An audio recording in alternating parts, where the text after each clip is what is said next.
Yes hello media junction மக்களே, சும்மா தான் இருங்களேன் கொஞ்ச நேரம். நான் தான் பேசணும்னு இதுதாங்க. இந்த படம் ஃபுல்லாவே இந்த மாதிரி விஷயம் தான் நடக்கும். நம்ம ஒண்ணு சொல்லுவோம், நம்மளை அசர் வைக்கிற மாதிரி ஒரு விஷயம் பண்ணியிருப்பாங்க. நாங்க முன்னையே வந்து யாவரும் கேளீர் அண்ட் வந்து ஒரு தவறு செய்தால் அப்படின்னு சொல்லிட்டு ஷார்ட் ஃபிலிம் எல்லாம் உங்களுக்கு வந்து கிரைம் மூவியா காமிச்சிருப்போம். அதுக்கப்புறம் நாங்கள் ஒரு வீடியோ போட்டிருப்போம், ஒரு காமெடியான ஃபிலிம் எடுக்கிறேன்னு. ஸோ அந்த ஃபிலிம் எடுத்திருக்கோம். ஓரளவுக்காக ஹியூமர்ஸ் எல்லாம் ட்ரை பண்ணி நாங்கள் போட்டிருப்போம்னு நினைக்கிறேன். ஸோ அதில் வந்து யாஷ் துருன்னு தம்பி பண்ணியிருக்காரு அந்த படத்தில். இதுக்கு முன்னாடி நீங்கள் நிறைய ஷார்ட் ஃபிலிம் நடிச்சிருக்காரு. அதெல்லாமே டிஃப்ரெண்டான கேரக்டரா பண்ணியிருக்காரு. சந்தோஷ் ப்ரோ சொல்லவே வேண்டாம், அதனால நான் சொல்லல. அது வந்து சரத்தனை நினைக்கிற சதாமண்ண.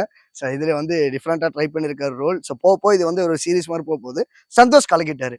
ஸோ இதுல வந்து பெரிய ஒரு டான்னாலே எங்களுடைய சந்தோஷ் தான். ஸோ படத்தை பாருங்க, கண்டிப்பா ரசிங்க, உங்க ஃப்ரெண்ட்ஸ்க்கு ஷேர் பண்ணுங்க, மறக்காம மீடியா ஜங்ஷன் பிளஸ் யூடியூப் சேனலை சப்ஸ்கிரைப் பண்ணுங்க. ரெடியா? மீடியா ஜங்ஷன் யூடியூப் சேனலை சப்ஸ்கிரைப் பண்ணுங்க. அது கொஞ்சம் தப்பா வந்து மரணத்துக்கு வாயில போடும் கொஞ்சம்.